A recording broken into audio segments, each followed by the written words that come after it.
नमस्कार। आकाशवाणी से प्रस्तुत है समाचार प्रभात।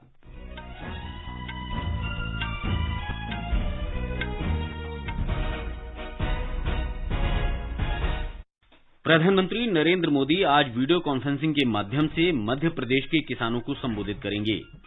कृषि मंत्री नरेंद्र सिंह तोमर ने जोर देकर कहा, कृषि सुधारों से देश के किसान अधिक सशक्त और स्वतंत्र होंगे। कोविड से स्वस्थ होने की दर 95.31% हुई। भारतीय अंतरिक्ष अनुसंधान संगठन इसरो ने नए संचार उपग्रह CMS-01 को सफलतापूर्वक प्रक्षेपित किया। और क्रिकेट में एडिलेड में ऑस्ट्रेलिया के साथ पहले क्रिकेट टेस्ट की पहली पारी में भारत कल के 6 विकेट पर 233 रन के स्कोर से आगे खेलेगा। समाचार प्रभात में आनंद श्रीवास्तव के साथ मैं मुकेश कुमार। कोविड महामारी के खिलाफ देश एकजुट होकर लड़ रहा है। आप भी हमारे साथ सुरक्षा और बचाव के 3 आसान एहतियाती उपायों का संकल्प लें। मास्क पहनें, 2 गज दूरी है जरूरी, सुरक्षित दूरी बनाए रखें, हाथ और मुंह साफ रखें। अब समाचार विस्तार से। प्रधानमंत्री नरेंद्र मोदी आज वर्चुअल माध्यम से मध्य प्रदेश सरकार के किसान कल्याण कार्यक्रम में राज्य के किसानों को संबोधित करेंगे। रायसेन में राज्य स्तरीय मुख्य कार्यक्रम में मध्य प्रदेश के मुख्यमंत्री शिवराज सिंह चौहान भी भाग लेंगे। सम्मेलन में किसानों को नए कृषि कानूनों के फायदों के बारे में जानकारी दी जाएगी। ब्यौरा हमारे संवाददाता से। किसान कल्याण सम्मेलन के दौरान इस वर्ष खरीफ सीजन में फसलों के नुकसान के कारण प्रभावित किसानों के खातों में राहत राशि भी जमा की जाएगी। बताया जाता है कि 35 लाख से अधिक किसानों को कुल 1,600 करोड़ रुपए प्राप्त होंगे। आधिकारिक जानकारी के अनुसार इस कार्यक्रम के दौरान कृषि विकास से संबंधित कई परियोजनाओं की आधारशिला रखी जाएगी और कुछ का उद्घाटन भी किया जाएगा। खास बात यह है कि ये किसान कल्याण सम्मेलन एक ही समय में जिला, विकासखंड और ग्राम पंचायत स्तर पर आयोजित किए जा रहे हैं। राज्य सरकार ने निर्देश भी दिए हैं कि सम्मेलन में शारीरिक दूरी का पालन किया जाए और सभी किसानों को मास्क पहनना होगा। इस सम्मेलन का राज्य की 23,000 से ज्यादा ग्राम पंचायतों में सीधा प्रसारण किया जाएगा। संजीव शर्मा, आकाशवाणी समाचार, भोपाल। केंद्रीय कृषि और किसान कल्याण मंत्री नरेंद्र सिंह तोमर ने कहा है कि किसानों के हित में बनाए गए कृषि सुधार कानूनों से देश के कृषि क्षेत्र में एक नए अध्याय की शुरुआत होगी। इस कानून से देश के किसान को अधिक स्वतंत्र और सशक्त होंगे। आज किसानों के लिखे अपने पत्र में श्री तोमर ने कहा कि सबका साथ, सबका विकास, सबका विश्वास के मंत्र को आगे बढ़ाते हुए मोदी सरकार ने बिना किसी भेदभाव के सभी की सेवा करने का प्रयास किया है। उन्होंने कहा कि पिछले 6 वर्षों का इतिहास इसका साक्षी है। श्री तोमर ने कहा कि वो किसानों और उनके संगठनों के निरंतर संपर्क में हैं और कई संगठनों ने सुधारों का स्वागत किया है। उन्होंने कहा कि कई किसानों ने नए कानूनों का लाभ उठाना भी शुरू कर दिया है। कई जगह किसानों के बीच भ्रम की स्थिति पैदा हुई है और कृषि मंत्री के रूप में इसे दूर करना उनकी जिम्मेदारी है। श्री तोमर ने संतोष व्यक्त किया कि नए कानूनों के लागू होने से न्यूनतम समर्थन मूल्य पर सरकार द्वारा खरीद के सभी पुराने रिकॉर्ड टूट गए हैं। उन्होंने कहा कि जब सरकार न्यूनतम समर्थन मूल्य खरीद और बढ़ते क्रय केंद्रों पर नए रिकॉर्ड बना रही है तो कुछ लोग किसानों से झूठ बोल रहे हैं कि MSP को रोक दिया जाएगा। श्री तोमर ने दोहराया कि MSP जारी रहेगी। उन्होंने कहा कि पिछले 6 वर्ष में सरकार ने किसानों के लिए बीज से लेकर बाजार तक कई कदम उठाए हैं। कृषि मंत्री ने कहा कि जो मंडियां पहले से ही काम कर रही हैं, वे आगे भी काम करती रहेंगी और सरकार MSP को मजबूत कर रही है तथा मंडियों का आधुनिकीकरण किया जा रहा है। किसान को उसके उत्पादन को कहीं से भी, कहीं भी मनचाही कीमत पर बिना किसी टैक्स के लगाए बेचने की स्वतंत्रता प्रदान करता है। इसमें किसान को कहीं भी कोई तकलीफ नहीं है। टैक्स नहीं होगा, फ्री ट्रेड होगा, मुक्त बाजार होगा तो उसका फायदा किसान को ही मिलेगा। उत्तर प्रदेश के मुख्यमंत्री योगी आदित्यनाथ ने आरोप लगाया है कि विपक्ष द्वारा नए कृषि कानूनों के बारे में बताई जा रही बातें गलत हैं, क्योंकि ये कानून किसी को किसानों की जमीन पर कब्जा करने का कोई अधिकार नहीं देते हैं। वे कल बरेली जिले में भारतीय जनता पार्टी द्वारा आयोजित किसान संवाद रैली में किसानों से बात कर रहे थे। केंद्रीय मंत्री संतोष गंगवार ने भी किसानों को संबोधित किया और उन्हें कृषि कानूनों के लाभ के बारे में जानकारी दी। किसानों को कृषि कानूनों के लाभों के बारे में जागरूक करने के लिए पार्टी की राज्य इकाई द्वारा राज्य भर में इन किसान सम्मेलनों का आयोजन किया जा रहा है। उन्होंने कहा कि अब तक 100 से अधिक मंडी तकनीकी रूप से उन्नत हो चुकी हैं और उन्हें उच्च तकनीक मंडी के रूप में विकसित किया गया है। मुख्यमंत्री ने कहा कि बहुत जल्द राज्य में जैव ईंधन इकाई की स्थापना की जाएगी ताकि किसानों को उनकी फसल के उचित मूल्य मिल सकें। इस अवसर पर मुख्यमंत्री योगी आदित्यनाथ ने बरेली जिले के लिए विभिन्न विकास परियोजनाओं का भी शुभारंभ किया। भारतीय जनता पार्टी की गुजरात इकाई ने 3 नए कृषि कानूनों के बारे में लोगों को जागरूक करने के उद्देश्य से 10 किसान सम्मेलन आयोजित करने की योजना बनाई है। पार्टी के प्रदेश प्रवक्ता ने बताया कि इस मुद्दे पर देश भर में लोगों को जागरूक करने के लिए पार्टी हाईकमान की ओर से मिले निर्देश के बाद यह फैसला किया गया है। उन्होंने बताया कि इस दौरान 10 संवाददाता सम्मेलन भी आयोजित किए जाएंगे। एक रिपोर्ट। उपराष्ट्रपति एम वेंकैया नायडू ने खेती को जलवायु अनुकूल, लचीली, लाभदायक और टिकाऊ बनाने की आवश्यकता पर बल दिया है। कोयम्बटूर में तमिलनाडु कृषि विश्वविद्यालय के दीक्षांत समारोह में कल उपराष्ट्रपति ने कहा कि फसलों की ऐसी किस्में विकसित करना महत्वपूर्ण है जो सूखे, बाढ़ और बीमारियों को सह सकें।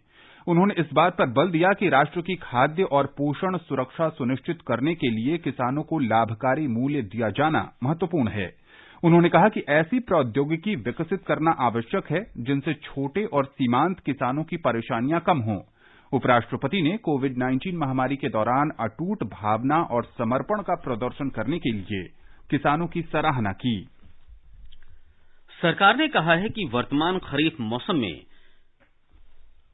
45,92,000 किसानों से न्यूनतम समर्थन मूल्य पर धान की खरीद की गई है।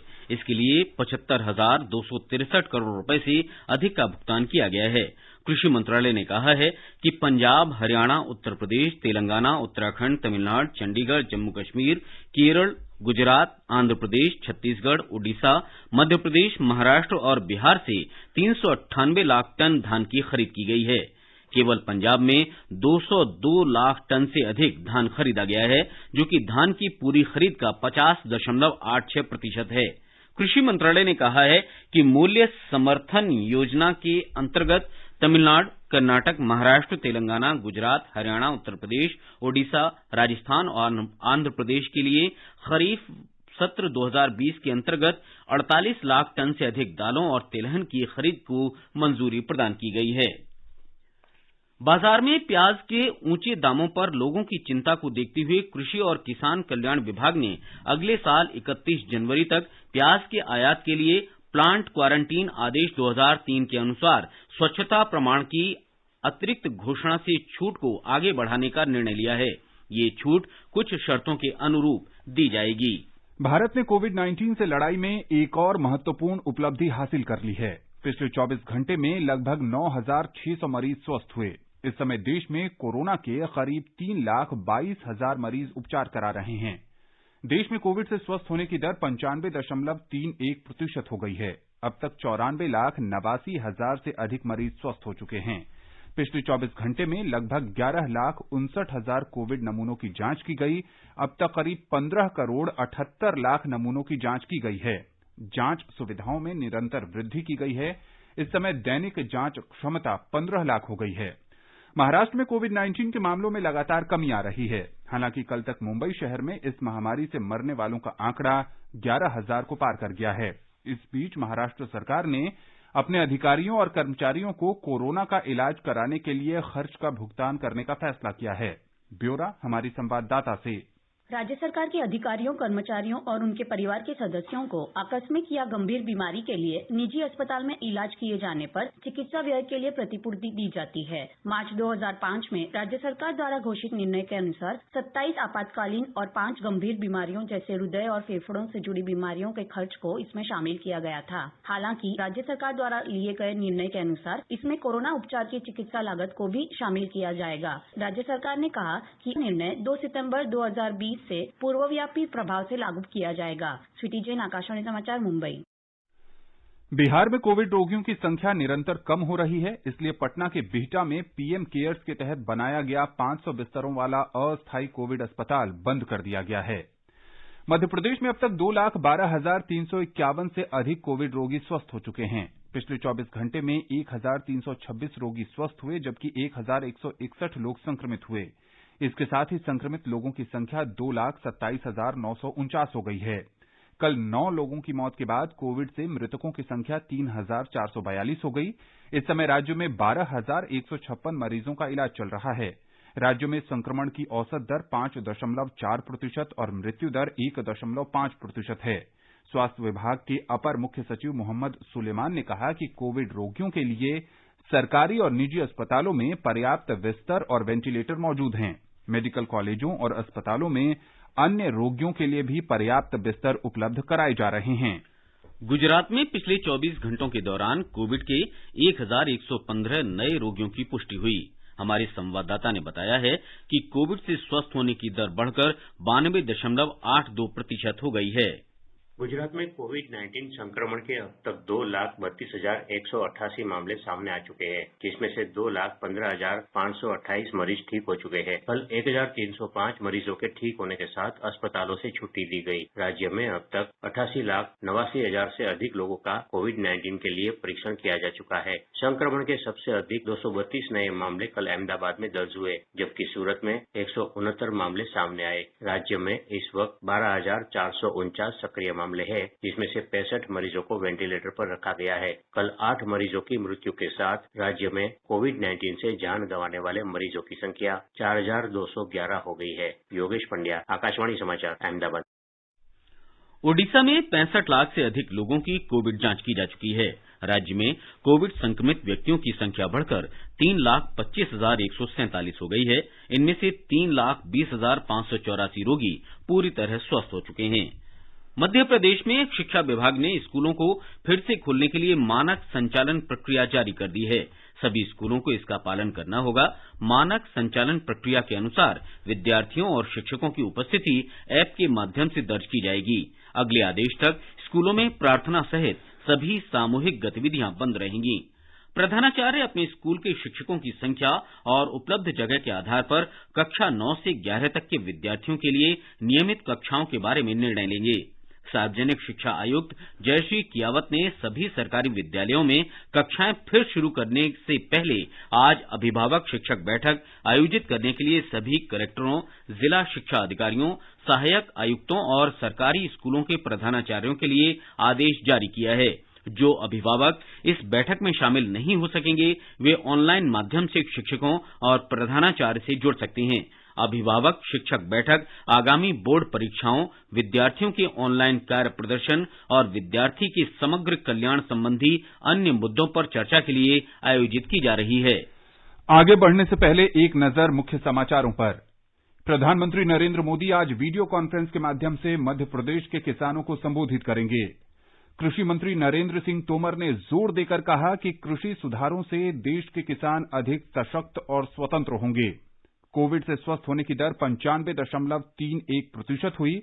भारतीय अंतरिक्ष अनुसंधान संगठन इसरो ने नए संचार उपग्रह CMS-01 को सफलतापूर्वक प्रक्षेपित किया। और क्रिकेट में एडिलेड में ऑस्ट्रेलिया के साथ पहले क्रिकेट टेस्ट मैच की पहली पारी में भारत कल के स्कोर 6 विकेट पर 233 रन से आगे खेलेगा।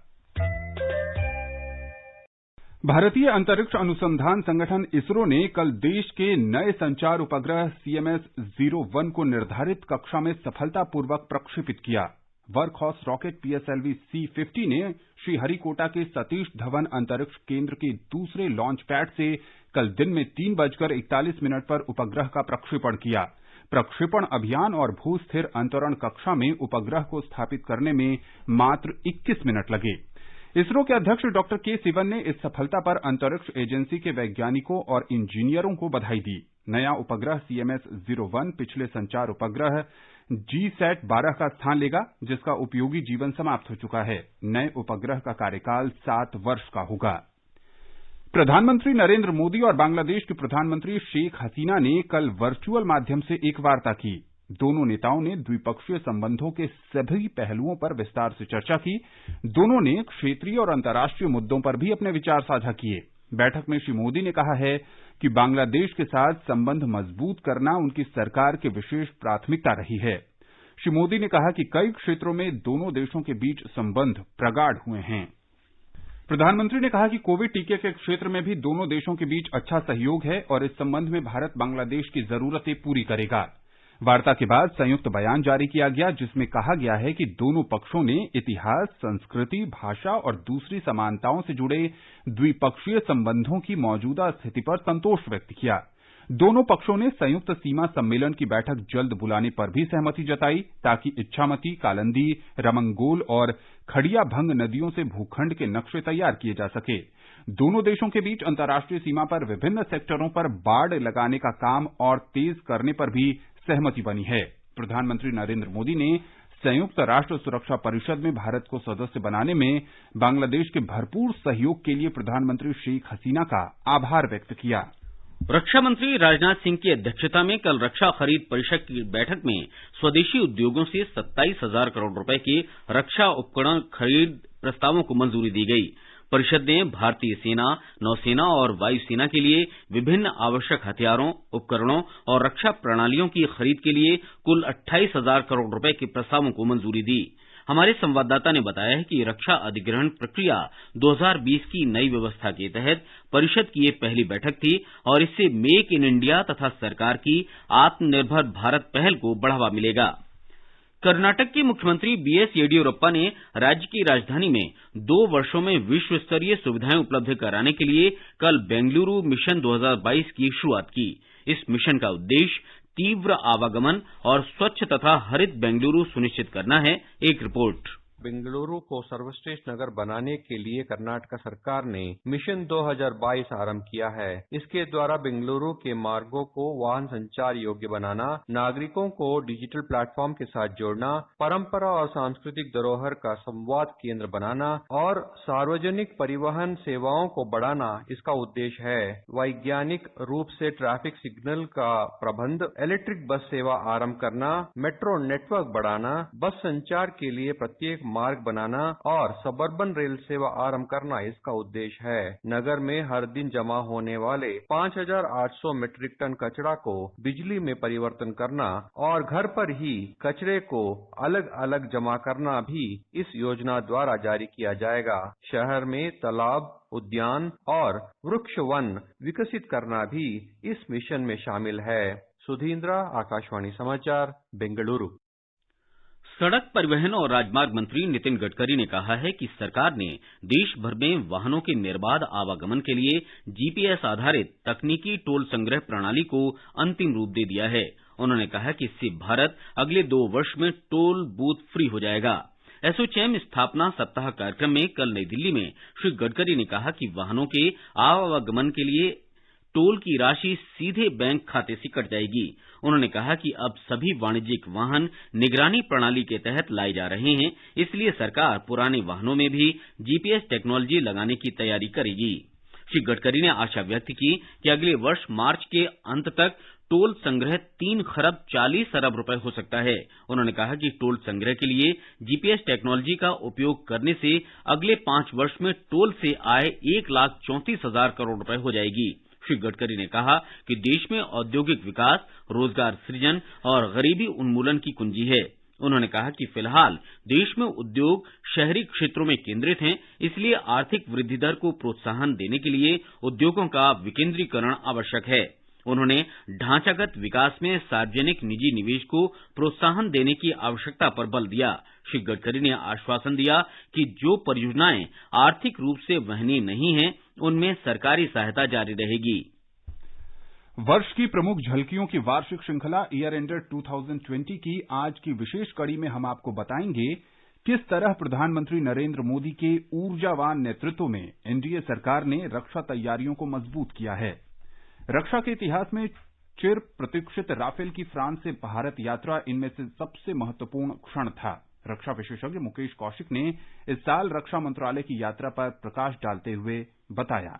दरअसल ये साल रक्षा क्षेत्र के लिए बहुत ही घटना प्रधान रहा है, क्योंकि इसमें भारत में जो पॉजिटिव डेवलपमेंट हुए, साथ में कोविड की महामारी और चीन के साथ लद्दाख में तनातनी की वजह से भी अनेक गतिविधियां हुई जिनका रक्षा क्षेत्र पर असर आया। मैं शुरुआत में करूंगा, तीनों सेनाओं के बीच जो ज्वाइंटनेस बनाने के लिए चीफ ऑफ डिफेंस स्टाफ का पद बना, उसके बाद सैन्य विभाग की स्थापना हुई और एक तरह से ये एक नया स्ट्रक्चर रक्षा प्रतिष्ठान में गठित हुआ, जो अब तीनों सेनाओं के लिए एक ज्वाइंटनेस के रूप में काम कर रहा है। बहुत बड़ी उपलब्धि है इस साल की, क्योंकि लगभग 15-16 साल से ये मांग चली आ रही थी कारगिल युद्ध के बाद से। दूसरी ओर रक्षा खरीद नीति आई और उसमें क्रांतिकारी बदलाव हुए हैं, जैसे कि और सबसे बड़ा प्रमुख जो बदलाव हुआ है वो ये है कि अब हमारी सेनाएं जो बड़े हथियार हैं जिनको हमें खरीदने की जरूरत नहीं है, सिर्फ इस्तेमाल करने की है, उसको लीज पर ले सकेंगी। और अगले साल मुझे लगता है कि बड़े संख्या में ऐसे हथियार हम लोग लीज पर लेंगे। एक के बाद एक कई मिसाइलों का परीक्षण हुआ है, ब्रह्मोस के परीक्षण हुए हैं, ये भी इसी वर्ष की उपलब्धियां हैं। साथ में आप पाएंगे कि 700 करोड़ रुपए तक के खर्च का अधिकार हमारे सैन्य कमांडरों को दिया गया, ये बहुत बड़ी उपलब्धि है। दूसरी ओर सेनाओं के लिए जो वॉर वेस्टेज रिजर्व है कि अगर सामान्य युद्ध के बाद भी अगर कोई युद्ध चलता है तो वो रिजर्व 10 दिन का था, उसको बढ़ाकर 15 दिन कर दिया गया है। ये कुछ बड़ी उपलब्धियां हैं जो इस साल के लिए याद रखी जाएंगी। हमारे संवाददाता ने बताया है कि विश्व में दूसरी सबसे बड़ी सशस्त्र सेना और 5वें सबसे बड़े रक्षा बजट के साथ भारत रक्षा उत्पादन में आत्मनिर्भरता प्राप्त करने के रास्ते पर आगे बढ़ रहा है। गलवान घाटी में चीनी अतिक्रमण का माकूल जवाब और पाकिस्तान द्वारा आतंकी गतिविधियों को सहायता देने के प्रयासों को विफल करना इस वर्ष भारत की रक्षा तैयारी की बड़ी सफलता रही। इस दौरान राफेल विमान और उनसे संबंधित अत्याधुनिक हथियार रक्षा प्रणाली में शामिल किए गए। रक्षा मंत्री राजनाथ सिंह ने भारतीय वायुसेना में राफेल शामिल किए जाने का जोरदार स्वागत किया।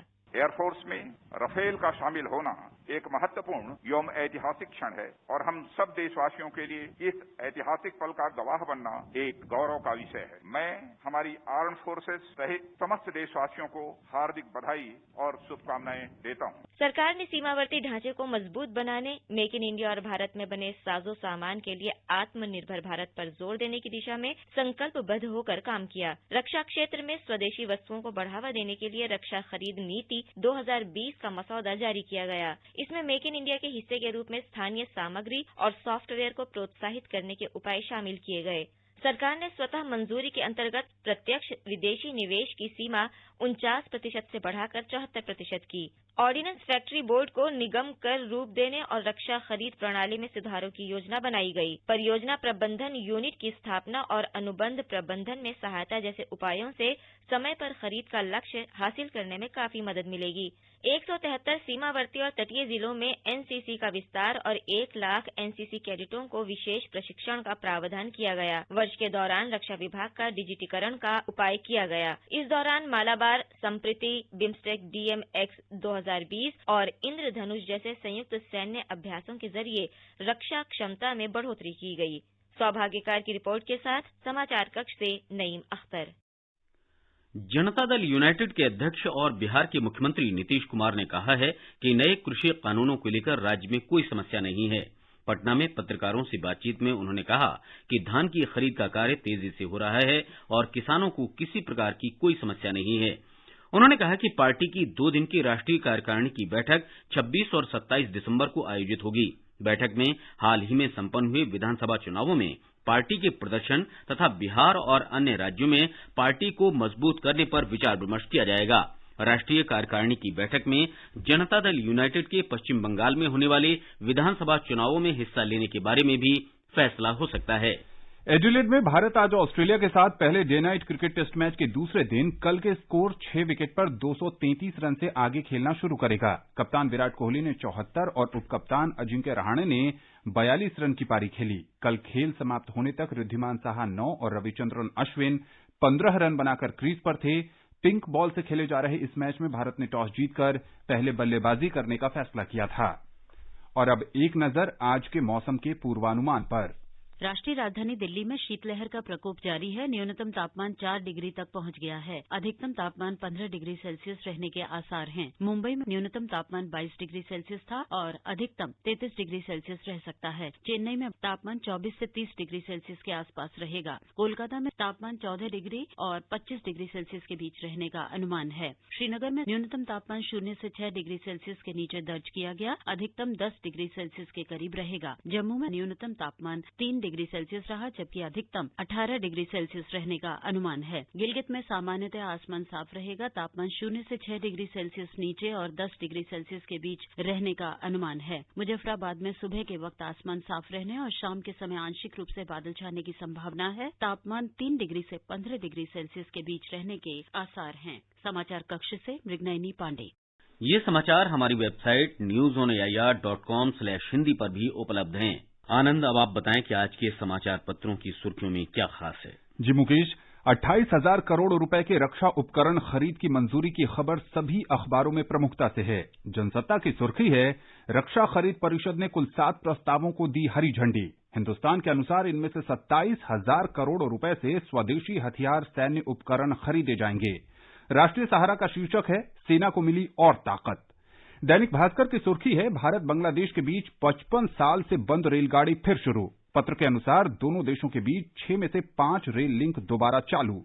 हिंदुस्तान का कहना है, प्रधानमंत्री ने चिल्हाटी हल्दीबाड़ी रेल लिंक का उद्घाटन किया। पत्र के अनुसार आपसी सहयोग को गति देते हुए दोनों देशों ने 7 समझौते किए। राष्ट्रीय सहारा का कहना है, मोदी ने बांग्लादेश को पड़ोस प्रथम नीति का प्रमुख स्तंभ बताया। बांग्लादेश के प्रधानमंत्री शेख हसीना ने भारत को सच्चा मित्र बताया। जनसत्ता के अनुसार पंजाब में अंतर्राष्ट्रीय सीमा के पास 2 पाकिस्तानी घुसपैठिए ढेर। पंजाब केसरी लिखता है, खालिस्तानी संगठनों पर क्रैकडाउन, विदेशी फंडिंग पैटर्न को खंगाला जाएगा। दैनिक ट्रिब्यून लिखता है, उच्चतम न्यायालय की सरकार को कृषि कानून स्थगित करने की सलाह। अमर उजाला के मुताबिक सुप्रीम कोर्ट ने कहा, आंदोलन किसानों का हक, क्या वार्ता से पहले तीनों कानून पर अमल टाल सकते हैं। नवभारत टाइम्स के अनुसार कृषि मंत्री तोमर ने किसानों से कहा, विपक्ष के झूठ में न फंसे। हिंदुस्तान ने खुला पत्र शीर्षक से लिखा है, तोमर ने कहा, किसान केंद्र पर भरोसा करें। राष्ट्रीय सहारा लिखता है, देश में 95 लाख लोगों ने कोरोना को हराया। वीर अर्जुन ने राइट टू एजुकेशन फोरम के हवाले से लिखा है, शिक्षा पर जीडीपी का 6% खर्च हो। राजस्थान पत्रिका ने विकास शीर्षक से लिखा है, 2 साल में पूरी तरह टोल मुक्त हो जाएगा देश। पत्र के अनुसार सीधे खाते से कट जाएगी टोल की राशि। इसरो की एक और उड़ान संचार उपग्रह का सफल प्रक्षेपण अमर उजाला में है। पत्र के अनुसार CMS-01 कम्युनिकेशन सैटेलाइट से मोबाइल और टेलीविजन सिग्नल में होगा सुधार, 4 दिन में करने लगेगा काम। अंत में मुख्य समाचार एक बार फिर। प्रधानमंत्री नरेंद्र मोदी आज वीडियो कॉन्फ्रेंसिंग के माध्यम से मध्य प्रदेश के किसानों को संबोधित करेंगे। कृषि मंत्री नरेंद्र सिंह तोमर ने जोर देकर कहा, कृषि सुधारों से देश के किसान अधिक सशक्त और स्वतंत्र होंगे। कोविड से स्वस्थ होने की दर 95.31% हुई। भारतीय अंतरिक्ष अनुसंधान संगठन ने नए संचार उपग्रह CMS-01 को सफलतापूर्वक प्रक्षेपित किया और क्रिकेट में एडिलेड में ऑस्ट्रेलिया के साथ पहले क्रिकेट टेस्ट की पहली पारी में भारत कल के 6 विकेट पर 233 रन के स्कोर से आगे खेलेगा। इसके साथ ही समाचार प्रभात का ये अंक समाप्त हुआ। नमस्कार।